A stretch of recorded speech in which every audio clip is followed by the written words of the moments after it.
అందరికీ నమస్కారం. ఈరోజు మీ అందరికీ నేను వినిపించబోయే కథ మానవత. రచయిత వాలి హిరణ్మయీ దేవి గారు. ఇక కథలోకి వెళితే, గేటు చప్పుడైతే విండోలోంచి తొంగి చూసింది నందిని. పక్కింటి రామారావు స్కూటర్ నడిపించుకుంటూ రావడం చూసి నిట్టూర్చి కిటికీ రెక్కలు మూసేసిందామె. మిన్ను విరిగి మీద పడ్డా 7 లోపునే ఇల్లు చేరతాడతడు. లేకుంటే అతని భార్య అంజలి నానాయాగి చేసేస్తుంది. మరి చదువు సంధ్య లేకున్నా ఇంటి పట్టునే ఉంటున్నా అతని జీవితమంతా లాక్కొని భర్తని తన చెప్పు చేతల్లో ఉంచుకున్న అంజలిని చూస్తే నందినీకెప్పుడూ ఆశ్చర్యమే. అందుకు రామారావు చింతించినట్లు కనపడడు. పైగా మా ఆవిడ కాబట్టి ఇల్లు ఇంత చక్కగా నడిపిస్తుంది. నిజమైన హోమ్ మేకర్ ఆవిడ. లెక్కగా ఇచ్చే పాకెట్ మనీ వల్లనే నేను వ్యసనాలకు దూరంగా ఉండగలుగుతున్నాను అంటూ గొప్పగా చెప్పుకుంటాడు కూడా. మరో 3 గంటలు గడిచినా జయంత్ రానేలేదు. నిద్ర మధ్యలో లేచిన ప్రణీత్, ఏంటమ్మా నాన్నగారు ఇంకా రానేలేదా అని అడిగేసరికి ఉలిక్కిపడింది. నాన్న రోజు ఆలస్యంగానే వస్తున్నారు, పొద్దుటే వెళ్ళిపోతున్నారు. కనీసం ఆదివారమైనా మమ్మల్ని ఎక్కడికి తీసుకెళ్లడం లేదు. అసలు నాన్నే మాకు కనిపించడం లేదు ఈ మధ్య అన్నాడు వాడు మళ్ళీ దిగులుగా. నాన్నగారికి ఆఫీసులో ఏవో అర్జెంటు పనులున్నాయిరా. కొత్తగా సొంతం పెట్టుకున్న ఆఫీస్ కదా, అందుకే ఆలస్యంగా వస్తున్నారు. ఆ పనులన్నీ అయిపోయాక మనమందరం కలిసి సరదాగా ఎక్కడికైనా వెళ్దాంలే అంది నందిని ప్రణీత్ తలనిమురుతూ. 5 నిమిషాల్లో మళ్ళీ నిద్రలోకి జారుకున్న కొడుకును సరిగ్గా పడుకోబెట్టి దుప్పటి కప్పింది. పిల్లలిద్దరికీ తండ్రి జయంత్ దగ్గరే చేరిక. పిల్లల్ని వదిలి ఉండలేనంటూనే తనని ఎక్కడికి పంపడు. అది బాధ కలిగించినా అందుకు అలవాటు పడింది. ఫలితంగా బంధువులు స్నేహితులు ఉండి ఒంటరిదయ్యింది. ఎప్పుడూ మేము రావడమే తప్ప నువ్వు వచ్చేది లేదంటూ వాళ్ళు తమ రాకపోకలు తగ్గించారు. అది తనకు మనస్తాపం కలిగిస్తే జయంత్కి మాత్రం చాలా హాయిగా ఉన్నట్లే కనిపిస్తోంది. మరో అరగంట భారంగా గడిచాక వచ్చాడు జయంత్. వస్తూనే, సారీ నందు, అనుకోకుండా లేట్ అయ్యింది. బాగా అలసిపోయాను. బయట పార్టీలో తినేశాను అన్నట్లు నువ్వు భోజనం చేశావా అడిగాడు క్యాజువల్గా.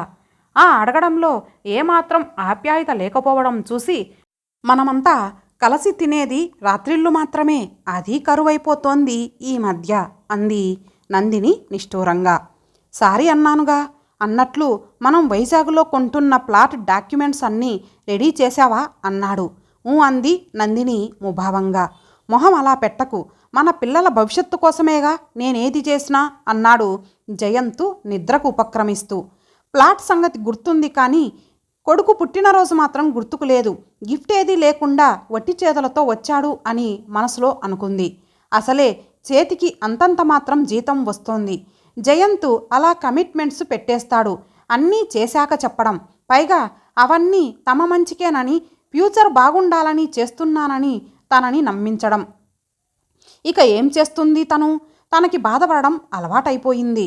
కానీ పాపం పిల్లలకు ఇంకా అలవాటు కావడం లేదు.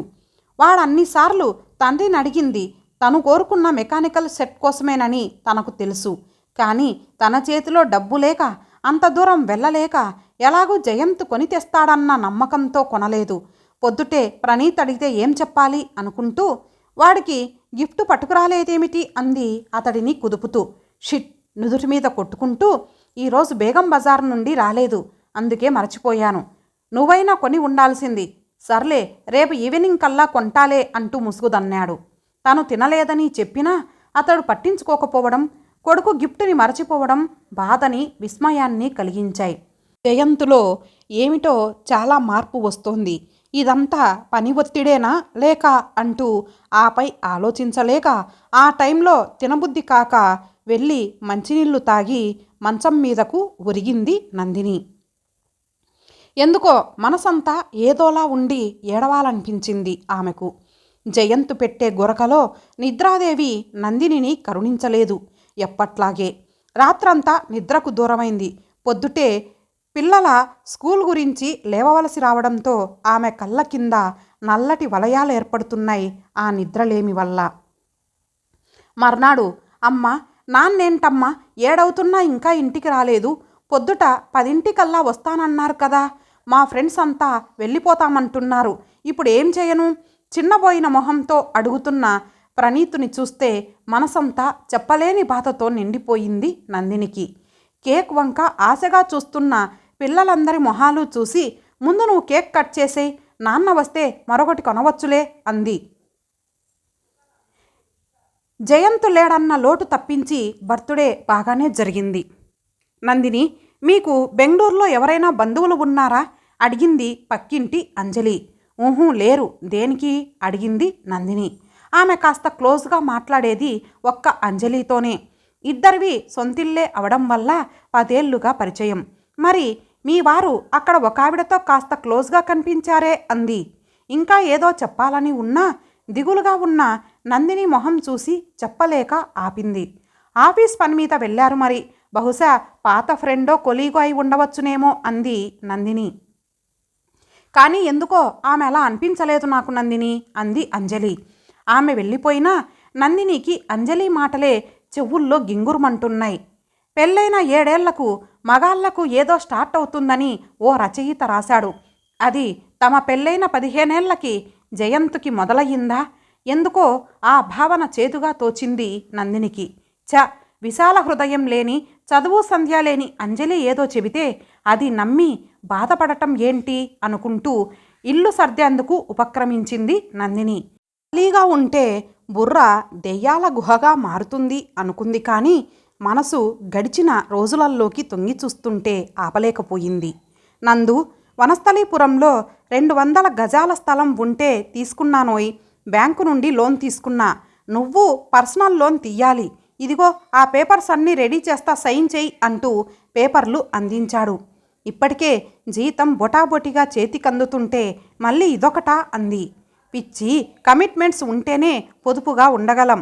ప్రణీతు పెద్ద అయ్యేసరికి అదెంతవుతుందో నువ్వు ఊహించలేవు అన్నాడు ఎప్పట్లాగే రంగుల ప్రపంచాన్నంతా ఆమె ముందు ఉంచుతూ.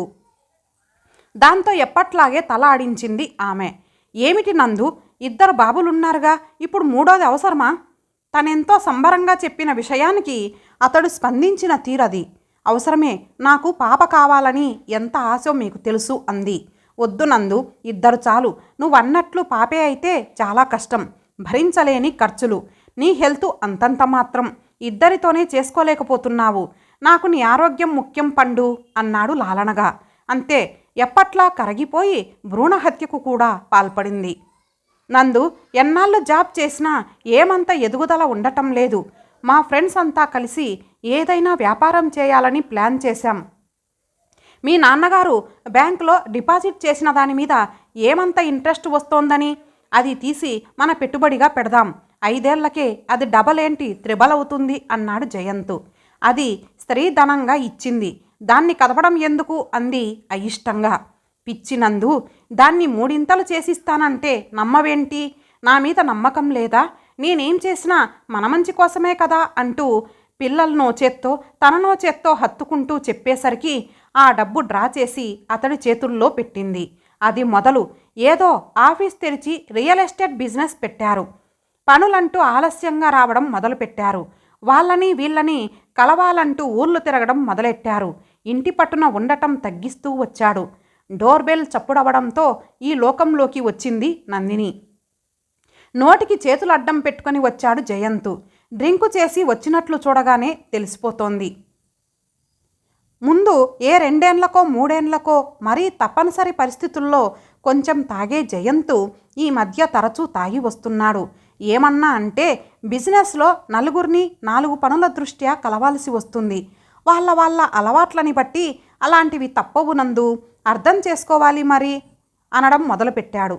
జీవితం ఏమిటో గాడి తప్పుతోంది అనిపించేది నందినికి. ఇప్పుడు అదే అనిపించింది.